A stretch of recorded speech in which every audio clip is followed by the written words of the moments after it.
All right, so we have finished up this first install here. They are looking great, and we are ready to do the nosing that leads onto a landing. We have a lot of customers that contact us where they've already installed the flooring either at the top of their stairs or on their landings, and they've installed it all the way up to the edge, and they're asking us to do a lip or a nosing for that. And that's what we really wanted to show you today. That's not the ideal way to go about doing this, okay? We want to be installing our nosing on here with that full width, and then we'll be then installing the flooring or the landing at the top because it's able to click on, and it's going to give you a much better and much more beautiful finish. Always at the top of stairs, you're going to notice that there's some jig cutting that you're going to have to do. Okay, you're going to see that the flooring shoots out wider than where the nosing actually is, and every staircase is a little bit unique on that. So what you're going to need to do is you need to get nosings that are the full width of however far the top board has to go. And then you're going to be cutting off the nosing piece and doing some intricate cutting there.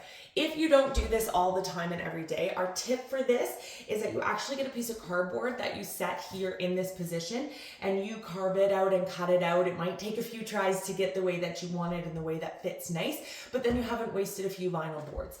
Then you can put your cardboard on top of your vinyl board and you'll be able to use a jigsaw to cut out the exact niches that you're going to need to be able to fit into the grooves that are there. All right, so we're gonna go ahead and install this. So we're starting off as normal, adding that PL adhesive to the back of the vinyl stair nosing. Nothing really different at this point, making sure you're getting it in the nosing as well as all over the back of it. And then we're going to go ahead and do this installation. This one is a little bit more tricky because obviously everything's been cut out for when the nosing is fully in place, and yet you do normally slide a nosing into place. So you can see here the side that has those intricate cutouts is being put in first, and then we're able to just get that little slip into position there.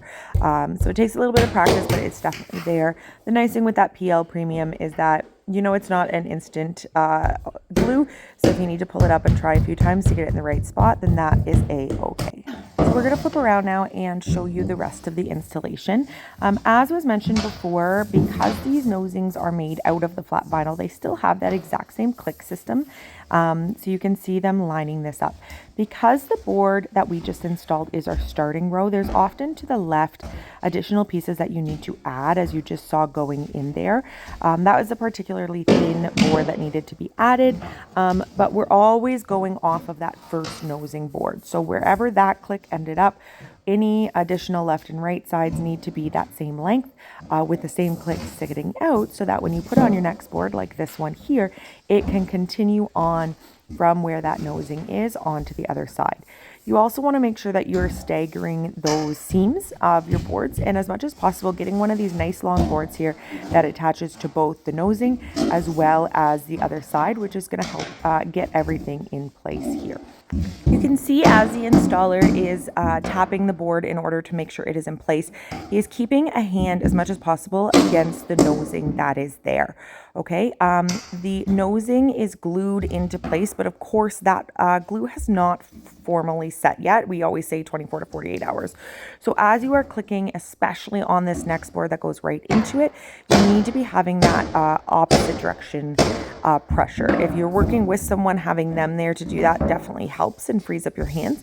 But you can see the installer constantly holding their other hand on there to make sure that in that effort to get that clicked, we're not banging the nosing backwards out of place.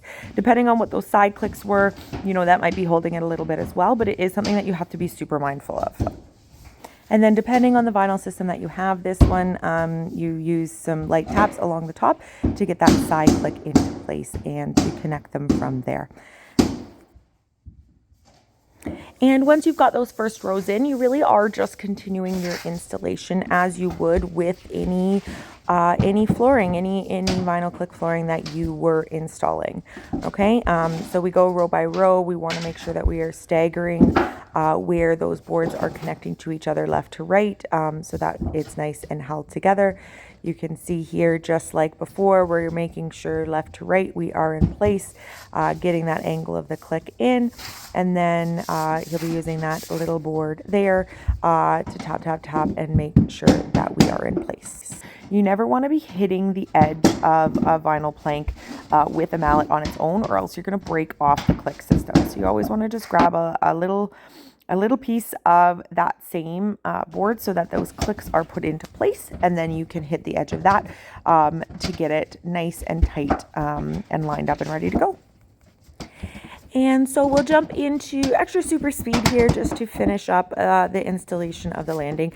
Like I mentioned before, this method should be how you're doing any flooring that ends up with a lip at a staircase. So most of the time, almost all of the time, actually all of the time, when you're doing a second floor installation, this is what's going to happen, right? Even if you're not going ahead and covering all of the stairs down to the main level, I'm not sure why you wouldn't be.